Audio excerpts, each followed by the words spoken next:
안녕하십니까. 오늘은 창세기 특강 제 23번째 순서로 동산 경작자가 되겠습니다.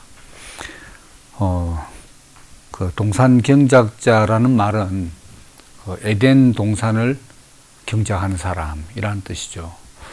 우리가 22번째 이르기까지 많은 이 주제를 가지고 이야기했는데, 예를 들면 인간 창조라든가, 인간 창조, 그리고 또 뭡니까? 사탄의 유혹,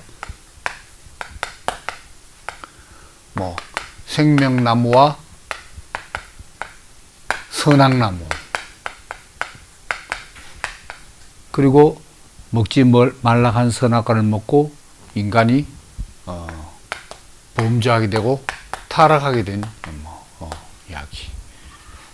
그리고 이 아담이 과연 역사적인 인물이냐 아니냐 하는 아담의 역사성, 이런 많은 주제들이, 또 이 죄가 원죄의 의미가 뭔가, 이런 신학적으로 중요한 죄들을 다뤄봤습니다. 근데 이 일은 거의 대부분의 이야기들이 일어난 장소가 어디냐? 그게 바로 에덴 동산이었다는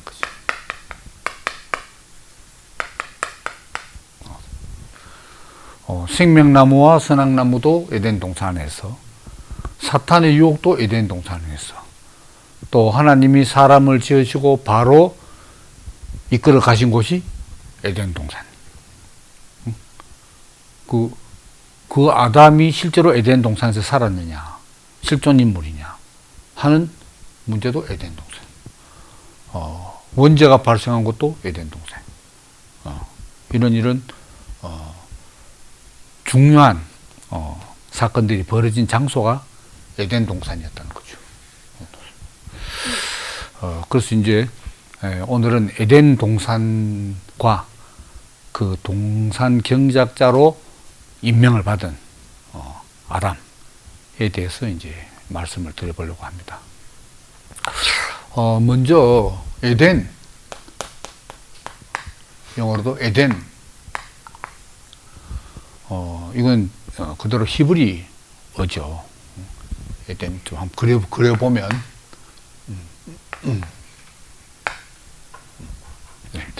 에덴. 이 말의 뜻은 기쁨, 즐거움,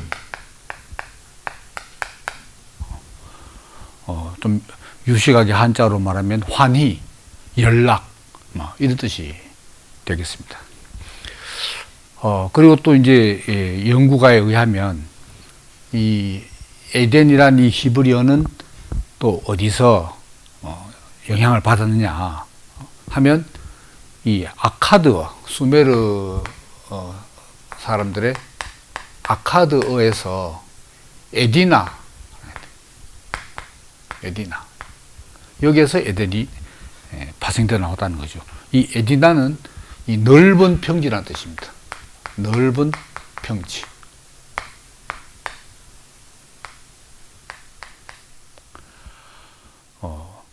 그리고 이 에덴은, 그러니까 에덴 지역에 창설된 동산이 에덴 동산입니다. 그러니까 에덴 동산 좁은 개념이 아니라 원래 에덴 지역이 원래 지명으로 있고 거기에 동산이 창설됐다 하는 것입니다. 그러니까 이 넓은 평지는 어디냐 하면 이 유프라테스 강과 발키드 강 사이에 있는 넓은 평지랍니다. 그 땅이 비옥해서 많은 농작물들이 생산되는 그런 살기 좋은 곳이라고 합니다. 에덴. 그리고 에덴은 부족 이름도 있고 그 사람 고유명사도 있고 그렇습니다. 성경에 다 나온 대로 그 세 가지 의미죠. 에덴 동산, 또 부족 이름, 그리고 또 사람 이름, 다 이 에덴. 근데 어쨌든 에덴은 기쁨, 즐거움입니다. 그래서 성서 고고 학자들이 그 에덴 동산이 실제 어디 있을까를 찾으려고 애를 많이 썼죠. 그래서 대략 추정하건대는 그 아브라함이 그 처음에 살았던 갈대아 우르 지방, 그 지방 부근이 아닌가 이렇게 추정이 되고 있습니다. 유프라테스 강 하류 부근에 있는 그 지역을 추정하지만 그건 아직 밝혀지지 않았고, 그것도 실제로 그 지역이 어디냐, 이것은 아무 의미가 없는 거죠. 성경이 그 지명을 정확히 이야기하려고 쓴 것은 아니니까 그런 것입니다. 이제 지금으로 말하면 이제 이라크 남부 지방이죠. 에덴 동산이 있는 것은. 그리고 에덴이라는 지역은 그보다 훨씬 넓게 밑으로는 그 이집트 나일강 하류 북쪽부터 해서 저 위에 하란 지방까지, 그리고 유프라테스 지역까지 넓은 지역을 에덴이라고 칭했다, 이렇게 나와 있습니다. 근데 이제 이 에덴 동산 하면은 그 최초의 인간 최초의 그 이상사회 원형, 사람들이 그렇게 생각을 하는 거죠. 이상사회.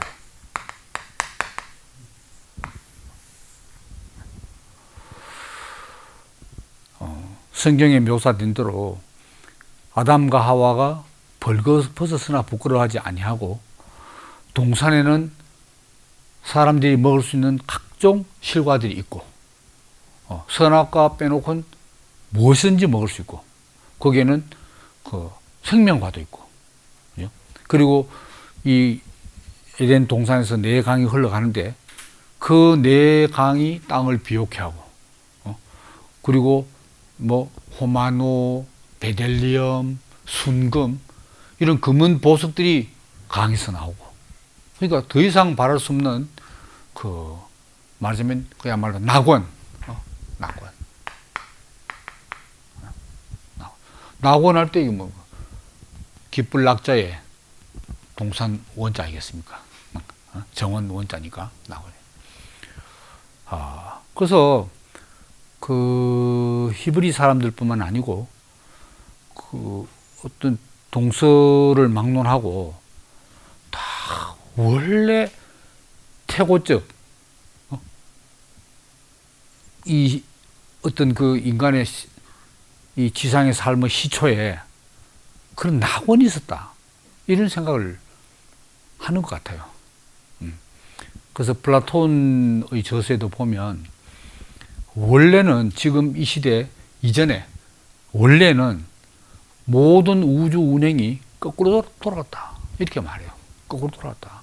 그래서 해가 그때는 서쪽에서 떠서 동쪽으로 지고, 전부 우주 운행이 반대돼 지금하고. 그리고 사람이 아기에서 나서 커서 노인 되어서 죽는 게 아니고 처음에 생길 때 성인이 되어서 생기는 거예요. 그래서 오래 살수록 점점점 더 젊어져 가지고 어린이처럼 돼가는 그런 질서를 가지고 있었다, 플라톤이 그렇게 말해요. 근데 어느 시점에서 완전히 바뀌어가지고 지금 이런 시대가 됐다. 대단히 신화적인 묘사지만은 그렇게 말하거든요. 그래서 뭐 중국에서 그렇잖아요. 쭉 전통적으로 중국에서 이상적인 통치자, 군주가 요순 임금 시대다. 요임금, 순임금, 요순 시대. 이 태평성대로 돌아가야 된다. 공자님 그렇게 생각을 했지 않습니까? 그래서 성경은 이제 창세기부터 요한계시록까지 쭉 일관되게 한 줄기로 이야기하는 것이 뭐냐. 결국 하나님의 피조물인 인간이 결국 떠났던, 쫓겨났던 에덴 동산으로 돌아가야 된다, 그러잖아요. 그러니까 에덴 동산 낙원에서 신락원했어. 신락원 상태에서 다시 낙원으로 돌아가는 복락원이 되어야 된다.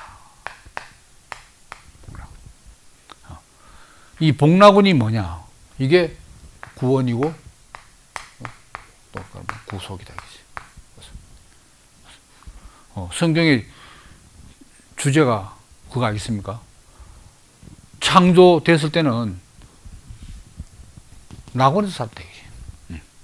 근데 낙원을 잃어버리고 쫓겨났다가 예수 그리스도의 구속으로 말미암아 다시 낙원을 회복한다. 낙원의 회복.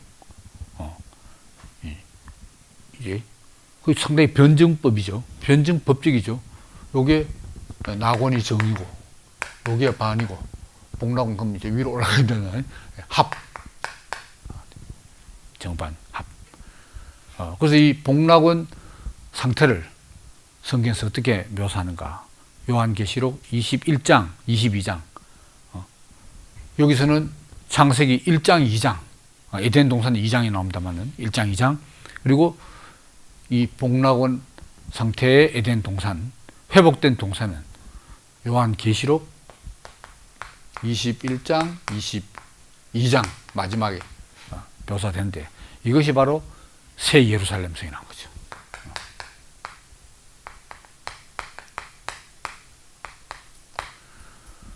그러니까 처음 태제, 정의 상태만 있으면 그냥 에덴 동산 차원에 머물렀을 건데 이것이 불행하게도 잃어버린 반으로 돌아서는 바람에 많은 과정을 겪고 결국 다시 회복된 하버의 상태, 새 예루살렘은 원 에덴 동산과 비교할 수 없는 더 아름다운 이상사회가 된다 하는 것이 성경 전체 드라마죠. 전체 드라마. 근데 이제 성경에 보면 이런 말이 나왔습니다. 창세기 2장 8절. 2장 8절에 여호와 하나님이 동방의 에덴에 동산을 창설하시고 그 지으신 사람을 거기 두시니라. 그렇게 기록하고 있고, 그 다음에 창세기 2장 15절에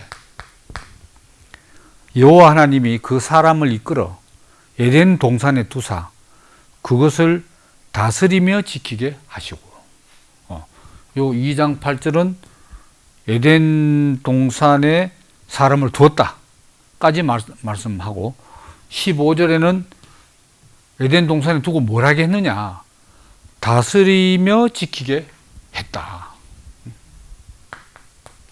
다스림, 지킴.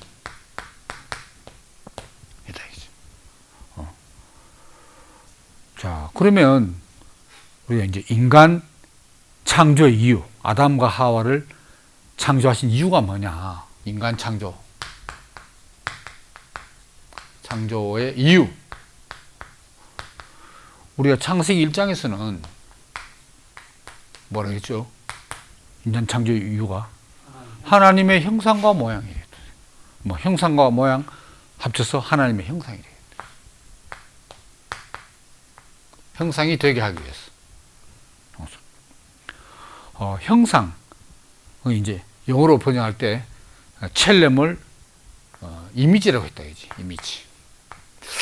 그 이미지가 정확한 영어 단어는 아닌 것 같아요. 이미지. 오히려 글자 그대로 이 형상은 폼이라 폼. 형태.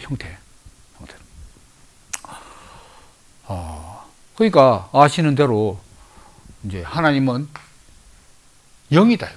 하나님은 영이다.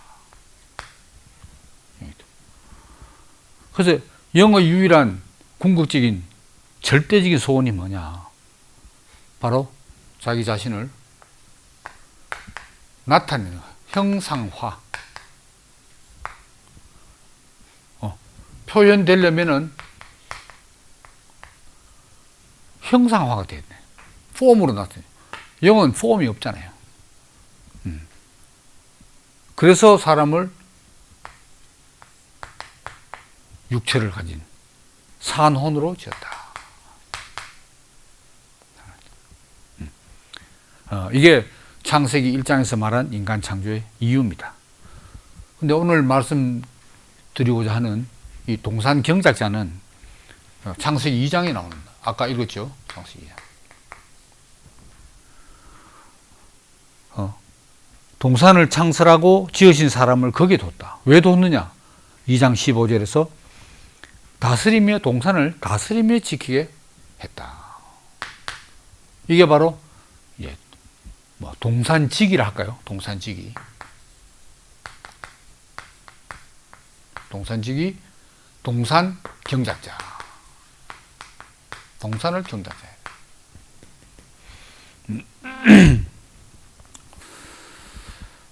이게 이제 인간 창조의 두 번째 이유입니다. 그렇지만 이 하나님의 형상화와 동산의 경작이 뭐 완전히 다른 일이냐? 그렇지는 않다는 거죠. 한 가지 일인데 이것을 이제 다른 각도에서 설명했다는 거죠. 그건 이제 겁니다. 그래서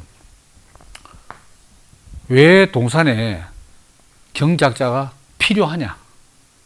그리고 이 하나님의 동산, 에덴 동산이 무엇을 궁극적으로 의미하느냐? 이런 걸 우리가 한번 이제 더 깊이 한번 생각해 볼 필요가 있는 거죠. 그래서 이제 그 창세기 2장 4절에서 8절 여기 보면 그 동산을 경작할 사람이 지어지기 전에, 그러면 아직 동산이 형성되기 전에 이 땅의 상태는 어떠했는가 하는 것이 묘사되어 있습니다.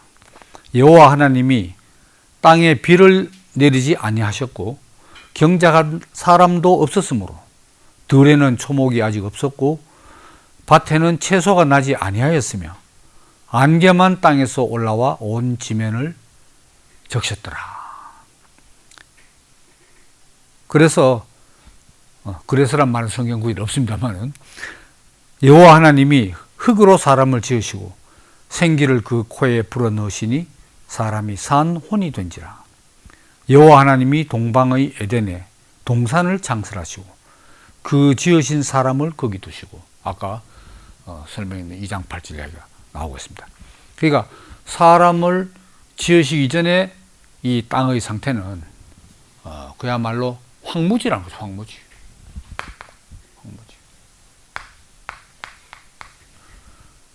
비도 내리지 않고 경작할 사람도 없고 초목도 없고 채소도 없고, 뭐만 가득했느냐? 안개만 땅에서 올라와 지면에 가득하였다. 지면을 적셨다. 안개.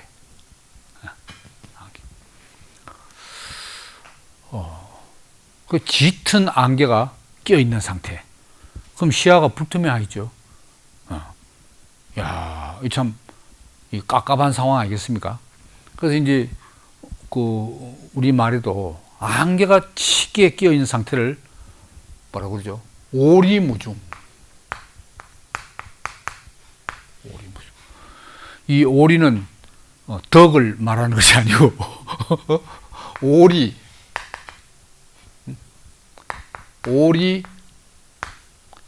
이 글자가 아주 복잡합니다만은 다행히 썼네요. 오리무중. 오리하면 요즘 말하면 얼마입니까? 2kg가 안개 가운데 있다. 안개 무자 아닙니까? 글자도 복잡해요. 그럼 2kg 안개 있으면 요즘 운전하려면은 대단히 불안하죠. 앞이 안 보이는데. 헤드라이트 다 켜해도 얼마 안 가잖아요. 이게 오리무중. 그 시야가 안 보인다. 불투명하다. 이게 대단히 혼미스럽다.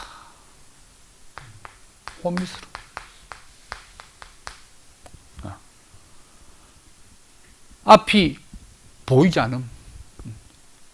이런 상태된 말이죠. 물론 흑암에도 앞이 보이지 않겠지만 낮은 낮인데 안개 때문에 안 보인다. 그 우리 어디 강 위에 있는 긴 다리를 지나갈 때 안개 짙은 지역 이런 게 있잖아요. 거기 안개가 자주 낀다는 얘기예요. 거기서 교통사고 자주 일어난다 이 말입니다. 그 이런 상태는 이제 뭘 말하는가? 이제 제가 제 인생에서도 젊은 날에 그 사춘기 때부터 20대 초반까지 제 인생이 오리무중한 상태예요. 그런 상태란 것은 다시 말하면 제 인생에 목적이 없었다는 거죠. 목적 없음, 맹목.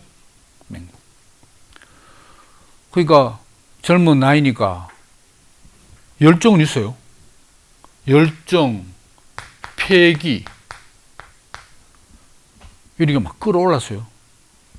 근데 무엇을 위해서 내 열정을 쏟아붓고 패기를 발휘해야 되는가 하는 목적이 없었나.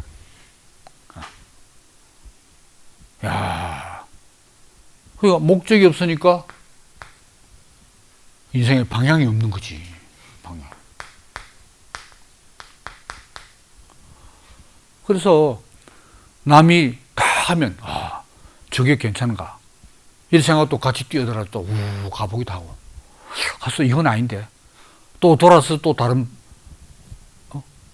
종목을 찾고 또 그거 아니면 또 찾고 이렇게 저렇게 정력만 낭비한 거지 이루어지는 하나도 없어요. 이게 오리무중의 상태고 제 마음밭이 항무지였다.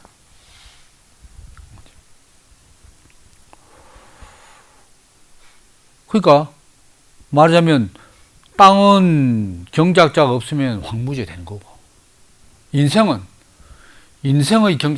경작자가 없으면 역시 황무지 인생이 되는 거죠. 안개만 차오 그냥. 그래서 그때 그랬는지 제가 그 유행가 중에 안개라는 노래를 좋아했어요. 안개. 예, 정훈이라는 그 여자 가수가 불렀는데 나 홀로 걸어가면서 이런 구수식 노래가 딱 제 상태였기 때문에 그랬던가요. 안개라는 노래를 제가 아주 즐겨 불렀어요. 예. 고독하고 정처 없고 뭔가를 그리워하는데 잡히진 않고 뭐 이런 상태. 야, 그러니까 이 성경 모든 구절 다 그렇지만 특히 창세기는 정말 이 비밀스러운 책이고 그 깊이를 측량할 수 없는 책인 것 같아요. 뭐 그냥 표면적으로 보면 너무나 단순한 얘기 아닙니까? 뭐 그래 뭐 땅에 뭐 안개 자국이 십상이지 뭐 그게 뭐 대단하겠어요. 비 안 오면 그래 뭐 초목 안 나지 뭐 이런데 단순히 그런 이 대지의 조건을 이야기하려고 썼겠습니까? 인생을 두고 성경 기자가 쓰는 게 아닌가 이런 생각이 드는 거죠. 이게 그러니까 하나님, 인간, 그 발을 띄고 있는 자연, 땅을 보면 인간은 땅에 대한 경작자죠. 근데 하나님은 인생의 경작자입니다.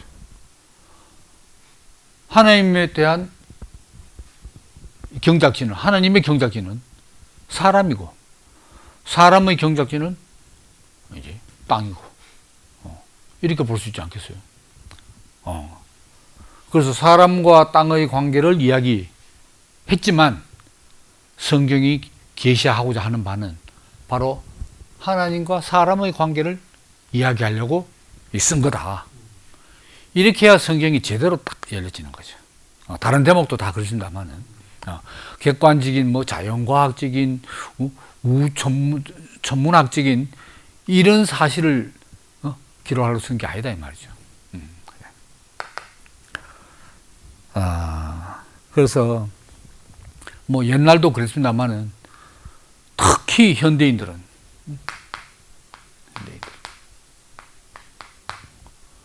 말할 수 없는 물질적인 풍요 속에서 목적을 상실하는 사람들. 목적. 옛날에도 물론 목적을 상실했긴 했지만 거슬러 올라갈수록 시대를 거슬러 올라갈수록 목적을 찾으려고 발버둥을 많이 쳤어요. 그 발버둥 친 결과로 어떤 분야들이 각광을 받고 발전하게 된가. 그게 바로 종교. 목적을 찾는. 그 다음 뭐 철학, 문학, 예술. 철학, 문학, 예술, 이것을 뭐라고 말하죠? 통틀어서 인문학이라고 하잖아요. 인문학. 인문학. 근데 이 현대에 와서 인문학의 위기, 이렇게 말해요. 인문학의 위기. 인문학이 현대인들 주목을 받지 못한다. 그 왜 그런가? 이런 목적을 찾으려고 추구하는 그런 마음조차 사그라져. 물질적인 풍요로움 속에서. 그렇기도 하고, 또 긴 인류의 역사를 거치는 가운데 끝없는 추구를 해왔지만 답이 없다 이거라. 인문학에서 답이 없어. 그러니까 현대인들은 지친 거죠.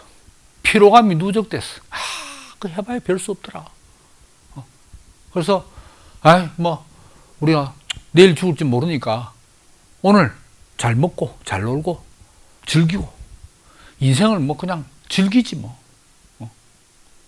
이렇게 생각해버리니까 어차피 뭐 오리무중인데 괜히 찾으러 나서다가 사고만 나고 박치기 하고 차라리 있는 데서 그냥 뭐 쉬자 이런 심리를 참 뭐 어찌 보면 나무랄 수도 없어요.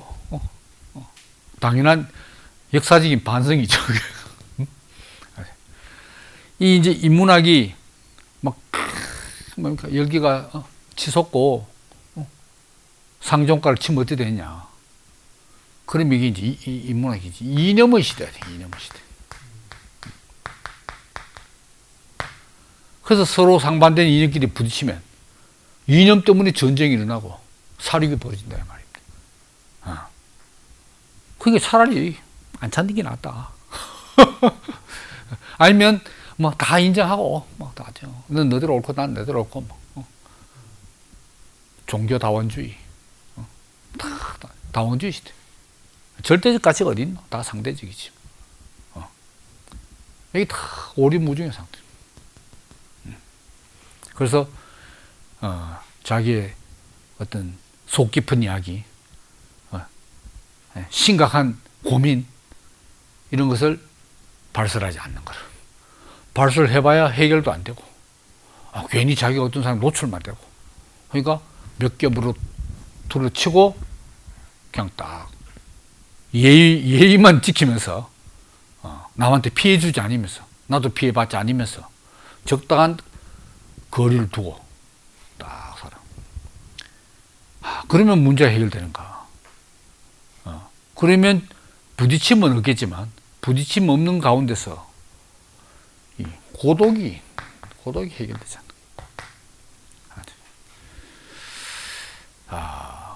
이게 막 현대인들의 상태고, 이런 분위기 속에서 20세기 초중반에 실존주의가 아주 유행을 하게 된 거죠. 실존주의 문학, 실존주의 예술, 실존주의 철학. 그래서 실존적으로 인생의 문제를 해결하려고 애를 썼잖아요. 실존주의에서 진단하는 인간의 상태가 어떻습니까? 그게 불안과 염려이라. 불안과 염려.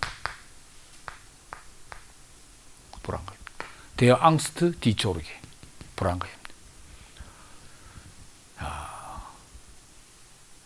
그러니까 이 혼미스러움 하고 직결되는 거죠. 불안, 염려.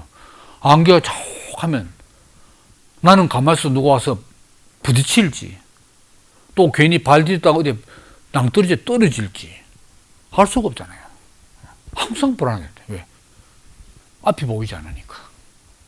야, 너무나 딱한 상황인데 성경은 창세기 2장 8, 뭡니까? 아까 2장 4절에서 8절은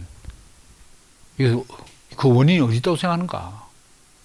바로 그 인생이 바로 이 안개가 덮인 땅이라면 경작자가 없었어요. 경작자.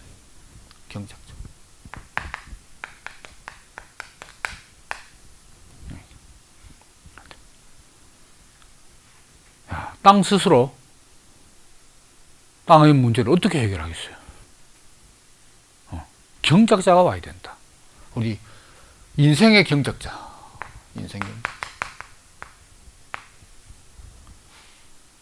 이게 바로 동산 경작자가 돼요.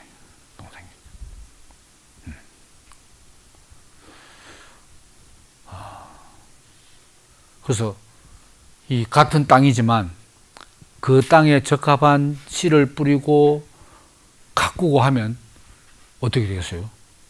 이게 이제 이 황무지에서 뭘로 바뀌었냐? 예, 정원으로 바뀌어요. 가든.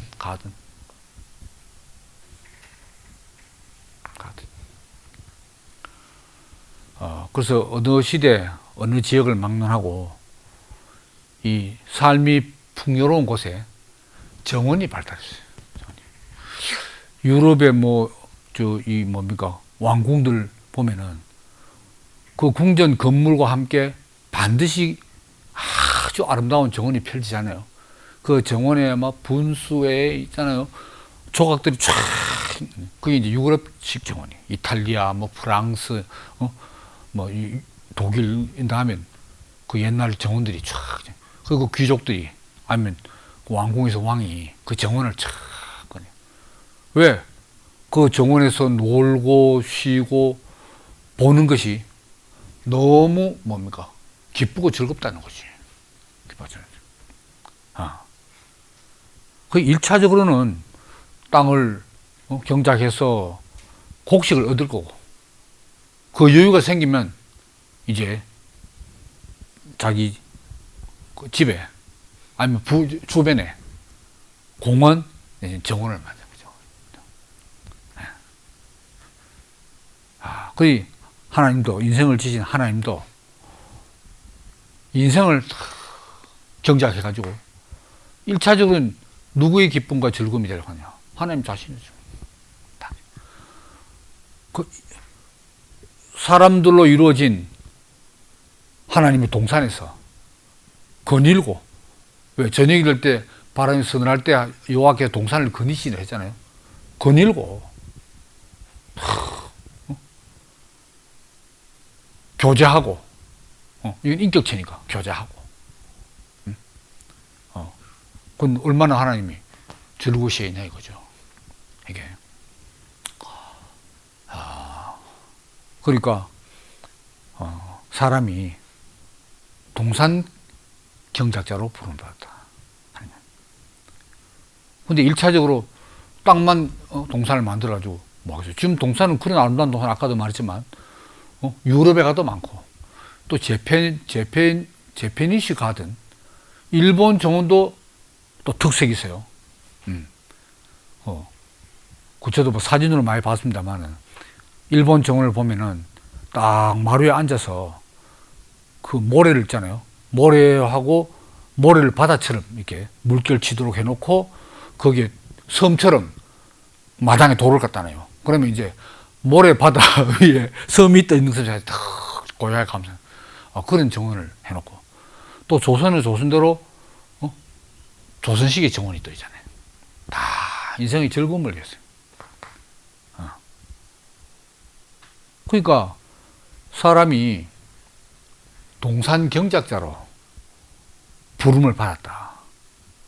인생은 왜 지어졌냐? 하나님의 형상이 되어서 동산 경작자가 됩니다. 그러니까 근원적인 경작자는 하나님이시죠. 그렇지만 이 땅의 현실에서 실제로 인생을 경작할 주체는 사람이다. 사람. 자, 그러면은, 자, 이 땅에, 흙에 경작을 하면 처음에 뭘 심어야 되죠? 잡초 뽑아내고 자기가 원하는 식물이든지 아니면 관상용 식물이든지 아니면 양식을 위한 식물이든지 씨를 심어야 될 거 아닙니까? 씨뿌림. 씨를 뿌려야 돼. 그래서 먼저 씨를 받아들이기에 좋은 흙을 조성하겠죠. 비옥한 땅을 만들어야 될 거 아닙니까? 그래야 씨가 탁 들어갔을 때 발화를 하고 그 식물을 키워낸다 이거죠. 사람도 마찬가지로 씨를 어디서 받냐? 하나님의 생명에서 받는다. 생명의 씨를 내 마음밭에 하나님이 씨 뿌린다. 씨 뿌린다. 그래서 이 땅으로 말하면 이 비옥한 땅은 소위 말 적절히 씨를 받아들여서 재배하기 좋은, 키워내기 좋은 비옥한 흙이겠죠.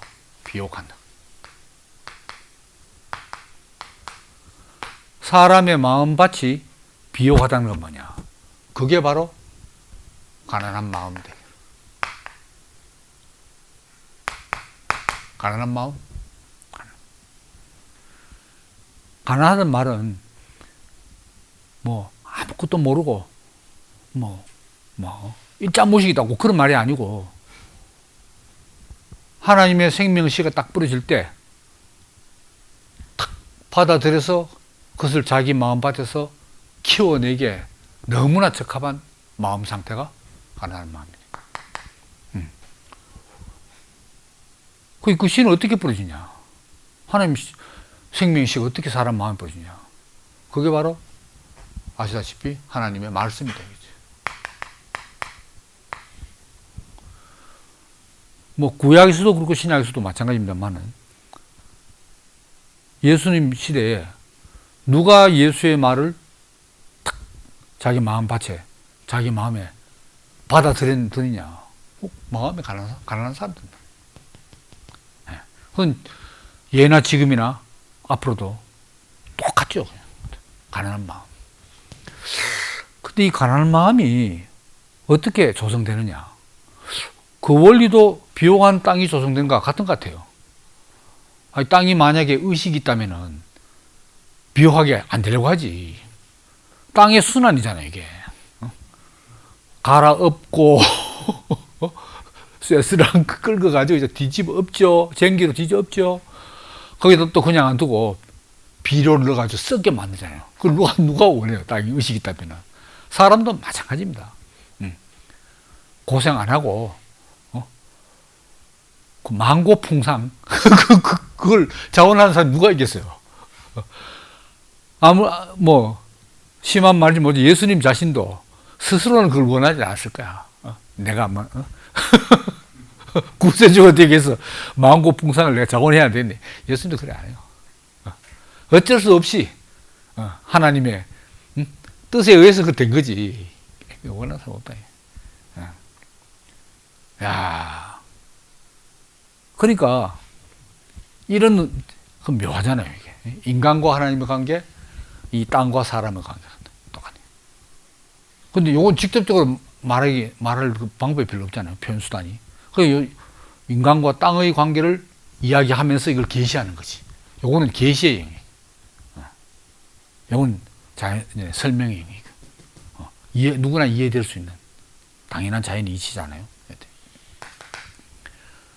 야, 이렇게 돼야 되는데 예나 지금이나 사람들은 목적을 잃어버렸어요. 목적을 잃어버렸다.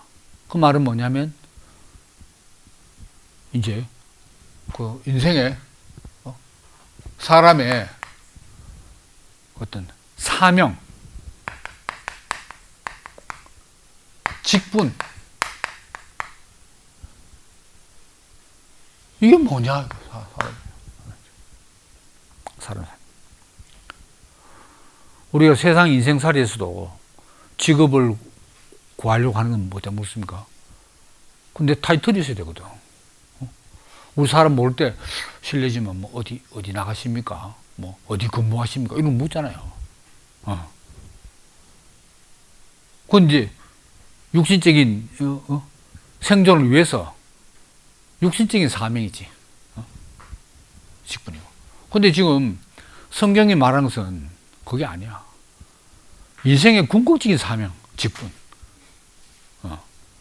그게 바로 동산 경작자고 하나님의 형상이래요. 이걸 잃어버렸다는 거지. 이거 잃어버리면 오리무중이 돼버려요. 그러니까 표면적인 사명만, 육신적인 사명과 직분. 야, 그 저도 이제 퇴직한 지가 이제 2년이 다 돼갑니다. 2년 전 8월 말에 나왔는데 이제 2년 다 돼가요.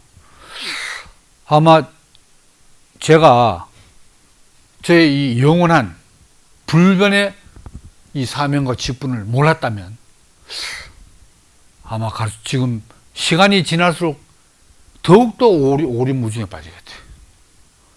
한때 그래도 뭐 타이틀 좀 내놓으면 알아주고, 벌써 그냥 하다가 타이틀 알면 벌써 인사 각도 좀 틀려지고 이렇게 하다가 이제 뭐 어느 동네 아저씨인지 뭐 영감인지 뭐 돌아다니면 누가 알아주겠어요? 야, 근데 전혀 거기에 영향받지 않는 제 진정한 사명과 직분이 있다는 거지. 그게 하나님의 형상이고 동산경작자라는 거죠. 근데 이런 직분을 하나님이 인생에게 원래 주신 직분을 모르면 사람은 어떡하든지 자기의 정체성을 찾아가. 정체성. 아이덴티티. 아이덴티티가 이게 다른 말로 하면 동일성입니다. 동일성. 변하지 않는 동일성이 아이덴티티예요. 이게 독일 말로 이덴티테트. 근데 우리가 세상 인생살이에서 변하지 않는 게 어디 있습니까? 뭐 아무리 좋은 직장도 정년퇴직해야 되고, 아무리 최고의 견자인 대통령직도 5년밖에 안 되잖아요. 5년 나오고 나서 이제 내가 감옥 가나 안 가나, 이제 특히 우리나라는 말이에요. 불안에 떨어야 될 지금 형편 아닙니까? 영원할 수 없어요. 근데 모든 인간에게 하나님이 원래 주신 직분은 뭐냐? 사명이 뭐냐? 동산경작자라는 거지. 이 땅에 살아있는 날까지 동산을 경작하는 사명을 주셨다. 동산을 경작한다는 게 지금 말하자면 내 집 앞에 내 주변의 정원을 경작하는 게 아니고 결국 인생 경작, 더 정확히 말하면 인격 경작이죠. 인격. 이것도 영어로 번역하기 참 대단히 person, personality 해도 적합한 단어가 아니거든요. 인격. 그리고 또 이 동양에서 쭉 내려오는 인격 개념, 이것은 맞아요. 자기가 갈고 닦아서 만들어가는 인격이지. 그 인격을 말하는 게 아니야. 이건 하나님이 나를 지을 때 원래 주신, 원래 정해놓으신 불변의 영원한 인격. 그건 풀어서 말하면 사람의 위치. 사람의 위치. 위치. 이게 무슨 위치냐? 어떤 위치냐? 하나님 앞에서 피조물의 위치다. 이제 피조물. 뭐 자연 만물도 다 같은 피조물인데 사람이라는 피조물은 바로 하나님의 형상, 하나님의 동산 경작자라는 사명을 부여받은 피조물이다. 이게 뭡니까? 인생의 존귀와 영광이 되겠지.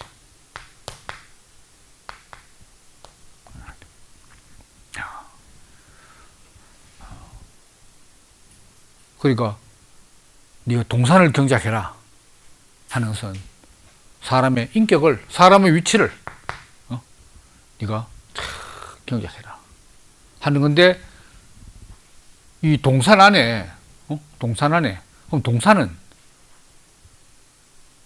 어떤 곳인가? 인격을 경작한다는 게 뭐냐? 이 인격이 말하자면 사람의 마음밭이죠. 사람의 그 마음밭,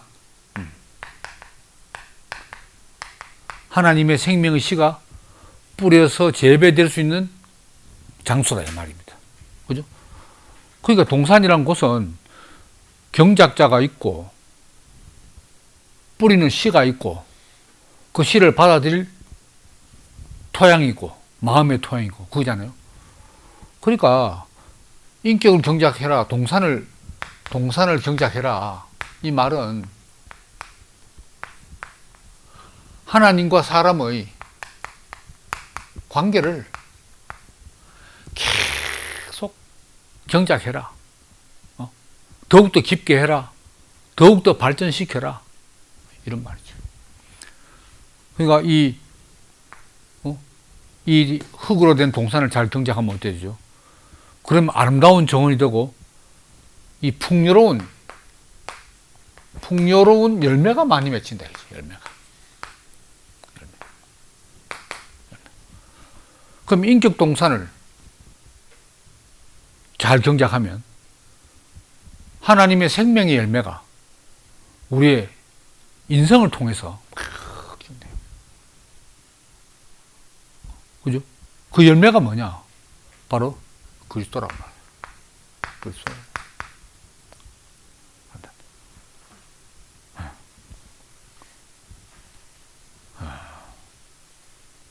그래서 이제 여기에서 이런 말이 나오죠. 자, 제일 왼쪽에 보면은 사탄의 유혹을 받아서 먹지 말라는 선악과를 먹었어요. 그래서 어떻게 됐냐? 이 경작지를 잃어버렸다는 거죠.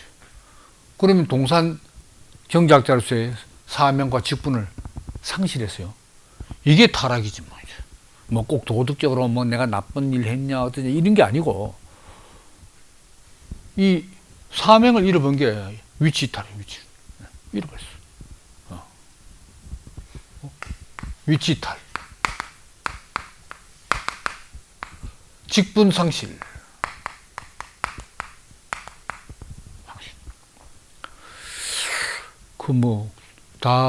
요전에 지나간 영화를 다 본 건 아닌데 잠깐 요약본을 보니까 그 미국 영화 중에 또 뭐 그런 게 있어요.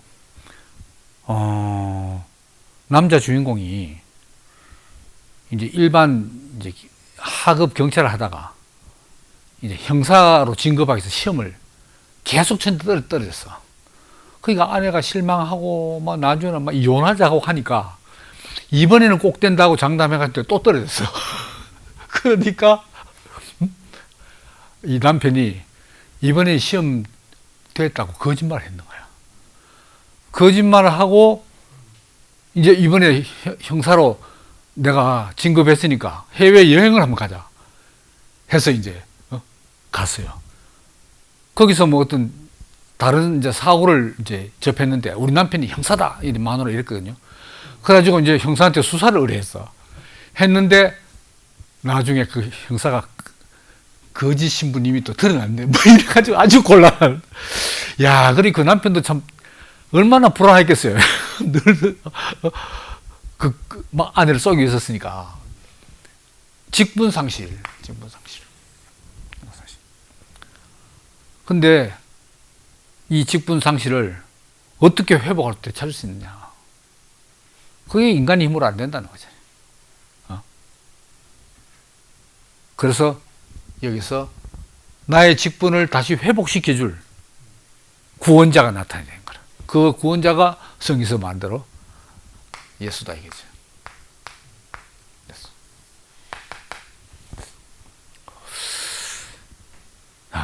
예수가 와서 나를 믿는 자는 죽어도 살겠고 살아서 나를 믿는 자는 영원히 죽음을 맛보지 않을 것이다. 나를 믿으면, 나를 먹고 마시면 먹는 자는 영생이 있다. 이런 말 했잖아요. 자, 그러면 문제는 그거죠. 성경에 그렇게 기록되어 있는데, 성경에 기록되어 있으니까 예수가 나의 구원자라는 걸 믿습니다. 이러면 구원자가 되느냐 이 말입니다. 아무리 믿는 자에게 능치 못할 일이 없다고 하지만 그 맹목적으로 그 글자를 믿는다고 내 사명이 직분이 돌아오냐 이 말입니다. 이게. 그래서 2000년 전이나 지금이나 가장 중요한 문제가 왜 예수가 나의 구원자인가?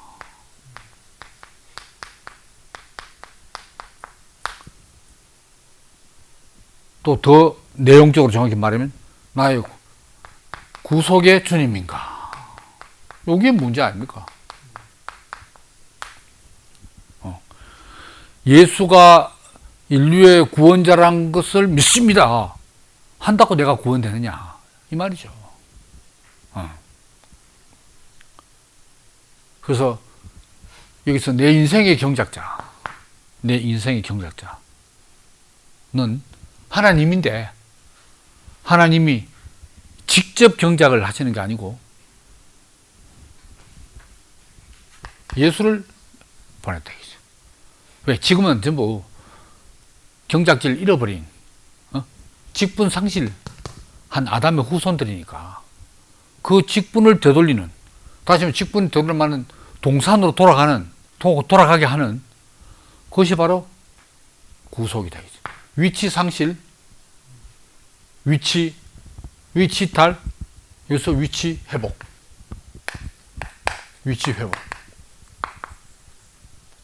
있잖아요. 위치. 어째서 예수가 내 위치를 회복시켜주는 구속의 주님인가? 구속은 위치 회복입니다. 위치 회복. 잃어버린 위치를. 직분 회복이고. 이게 제일 문제죠.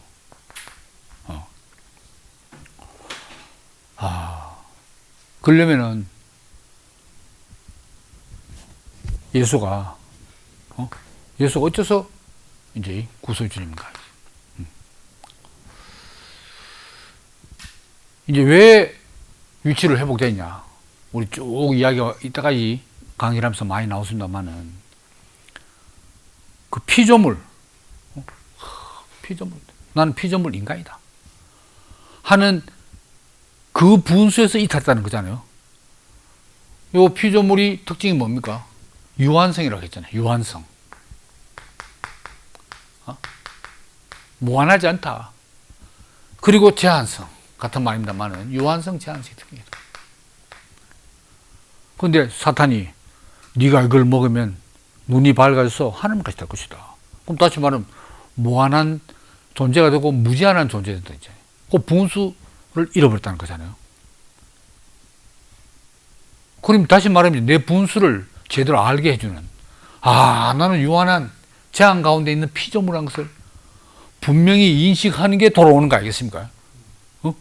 망각했는데 다시 이제 살아났어. 저게 원래 내 위치지, 원래 내 분수지. 그러려면 모든 아담의 후손들이 다 이탈했더라도 구원자가 되려면 그 구원자는 이탈을 안 하는 사람이 되겠지. 유한하고 제한 가운데 있는 피조물인 인간이 어떤 모습이다라는 게 탁 드러나야 될 거 아닙니까? 그걸 누가 보여줬냐? 바로 예수가 보여줬다. 전부 눈이 하나밖에 없어. 눈알이. 그럼 그게 원래 인간의 모습인 줄 알지. 근데 두 눈 제대로 박힌 사람이 하나 딱 나타나면 이게 원래 너희들 모습이었다 하면 그래서 잘못된 거 할 거 아닙니까? 뭐 적당한 비유인지 모르겠습니다만은. 그러니까 예수가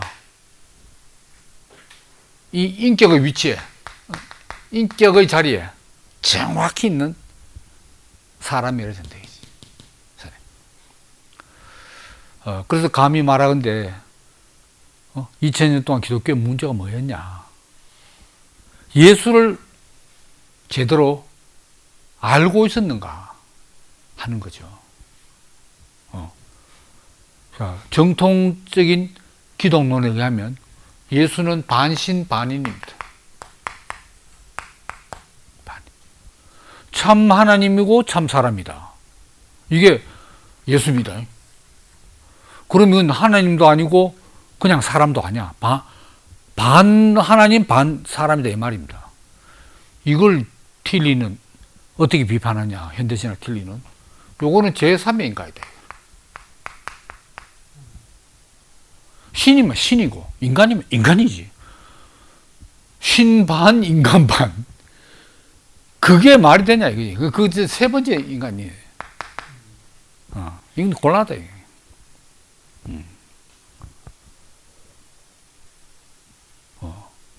뭐 다른 말 다 틸리 말 100%다 동의를 못한다 하더라도 이건 정말 너무나 정확한 지적이 아닌가 싶어요.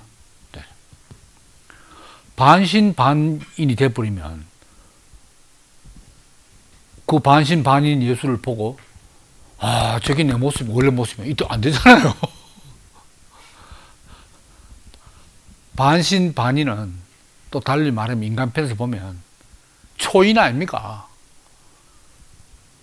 하나님 같은 인간이지. 하나님 같은 인간.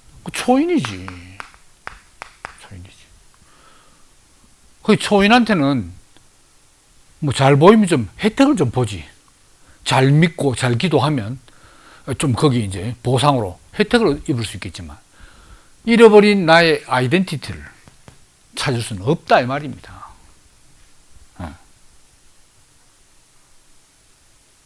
그래서 지금 유럽에서는 거의 기독교가 통계 자료에 의하면 평균적으로 유럽 전체 보면 기독교 인구가 지금 5%라고 한다.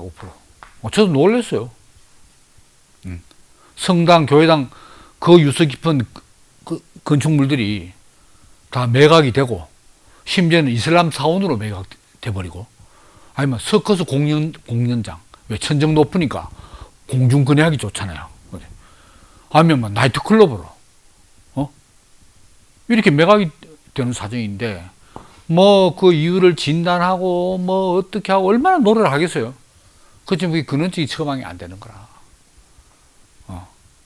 기독교가 그렇다고 성행했다고 그럼 기독교 잘 됐냐? 그것도 아니에요. 인문학이 흥행할 때 종교도 같이 흥행하는 거지. 그 종교가 흥행한다고 예수를 제대로 그 분위기 자체가 예수를 아는 건 아니거든. 그러니까 예수가 어째서 나의 또 전체 인간의 구원자이고 구속의 주님인가? 그 이유가 내가 잃어버렸던 인간의 원래 모습, 위치, 정체성을 정확히 보여주기 때문 같아요. 근데 저도 옛날에 쭉 신앙생활을 할 때 내게 박힌 예수상은 어땠냐? 배우를 그렇게 배웠으니까 하나님이면서 사람이다. 근데 제 의식 속에는 하나님이었지. 그 반신반인이 그려지질 않아. 차라리 스핑크스 하면 사람 머리에 사자 몸뚱이 이런 거는 그림은 그릴 수 있잖아요. 반신반인은 그림이 안 그려져. 그러니까 하나님이지 하나님. 예수는 하나님입니다. 오늘 대부분 사람들이 다 그렇게 생각해요.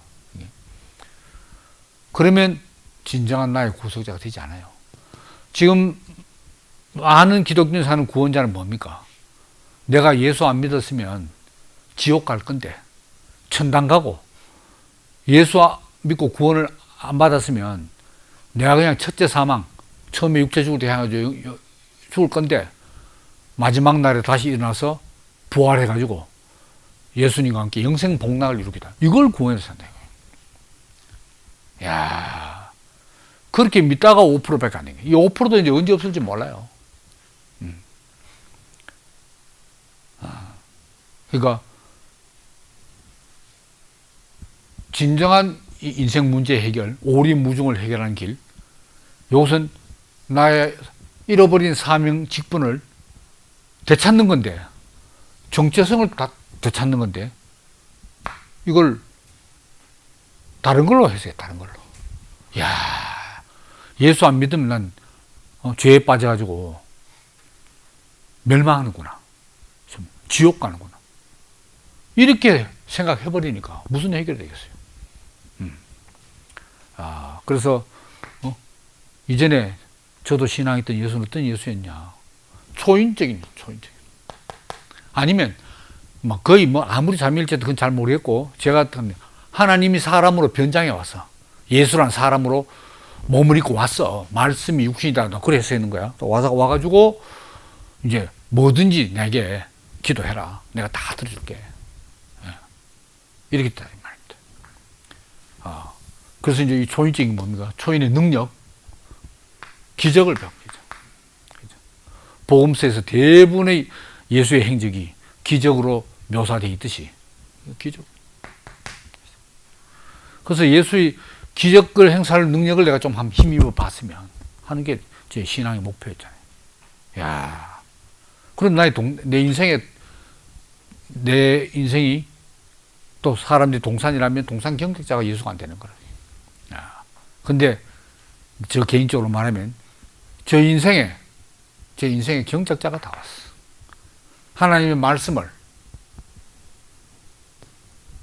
그 생명의 씨를 내 마음에 뿌리는 경작자인데, 정확히 말하면 2000년 전에 예수가 직접 와서 저한테 뿌린 게 아닙니다. 성경 말씀은 예수님 말씀이지만은 바로 살아있는 한 인격체로서 저 인생의 경작자, 동상 경작자가 와서 씨 뿌리고 경작을 했어요. 야, 그래서 제가 인생에 잃어버린 사명이 뭐란 것도 알게 되고 제 정체성을 되찾게 된 거죠. 제 인생이 하나님의 동산이 된 거죠. 그러니까 묘하게 내가 이제 누구 덕분에 하나님 대신, 예수님 대신 파송된 동산 경작자 덕분에 내가 이제 하나님의 기뻐하시는 동산이 됐구나. 이걸로 끝나는 게 아니고, 저 자신이 제 인생에 대해서는 물론이고 다른 사람의 인생에 대해서도 경작자가 되는 거야. 이야, 신기해요. 이거보다 더 거룩한 사명과 직분이, 이거보다 더 영광스러운 사명과 직분을 보지 못했어요. 야, 인생이 존귀하고 영광스럽다. 말은 좋은데 그게 뭔지 몰랐어요. 근데 인생이라는 동산을 경작하는 경작자, 그 사람이 너무나 거룩하고 영광스러워요. 다시 돌아서 하나님이 사람을, 아담을 왜 지었냐, 그리고 왜 생육하고 번성해서 땅 끝까지 충만하라고 했느냐. 바로 사람은 나의 하나님의 동산을 동산을, 하나님의 동산이 또 경작되면 뭐가 됐습니까? 그게 하나님 나라가 되는 거지. 경작된, 잘 조성된 하나님의 동산, 그게 하나님 나라 아니겠어요? 거의 성경에서는 이제 이런 거죠. 에덴 동산에서 이제 다로 쫓겨났어. 근데 하나님이 구원의 은혜의 손길을 펼치셔가지고 노아를 거쳐서 본격적으로 아브라함을 불렀어. 아브라함, 이삭, 야곱을 거치면서 이스라엘 민족이 됐잖아요. 이스라엘 민족. 여기 구약시대에 과도기적인 하나님의 동산이죠. 왜? 하나님 말씀을 받아들인 이스라엘 민족밖에 없잖아요. 문제가 있든지 병충해 있든지 간에 그 당시에 동산은 이스라엘 민족밖에 없었어. 그러다가 예수 시대에 와서 예수와 사도들에 의해서 뭐가 되냐? 바로 교회가 됐다. 아시아 7교회에 편지하느니 7개 대부분이 문제가 있어서, 그렇지만은 하나님 동산은 그거밖에 없대. 그래서 지금 이제 소위 말하는 이제 교회인데, 초대 교회에서 이 교회가 초대부터 해서 고대로 중세로 현대로 왔잖아요. 현대 오면서 가톨릭과 개신교가 갈라지고 개신교에서 수만 갈래 했지만은 그 시절로 본다면 그것도 그 죽정이도 있고 가라지도 있고 섞여 있지만은 그다음에 뭡니까? 여기서 새 예루살렘 이 최종적인 에덴 동산의 완성 회복 이렇게 되는 거 알겠어요? 그래서 저는 내가 이 하나님의 동산에 첫째 내가 동산이 되고 동산의 일부가 되고 또 나만큼 하나님의 동산 경작자로 내가 부름을 받았구나 이렇게 알아지니까 더 이상 나는 누구인가 물을 필요도 없고 오리무중으로 헤맬 필요가 없는 거래. 안개가 싹 닦아져. 싹 닦아져. 그때가 언제였냐? 이제 22살 때였습니다. 나는 누구인가? 이 화두를 해결하기 위해서 철학과에 들어갔다가, 20살 들어갔다가, 이 3년 만에, 하나님의 은혜로 이 안개가 쫙 걷어지면서 얼마나 감사한지 모르죠. 예. 그래서 아는 것은 그렇게 많지 않지만 이렇게 유튜브 강의를 개설하게 된 것도 다 이 동산 경작자로서의 이 직분을 수행하는 차원에서 하게 된 것 같습니다. 오늘 좀 시간이 좀 많이 지난 거네요. 여기까지만 하겠습니다. 감사합니다.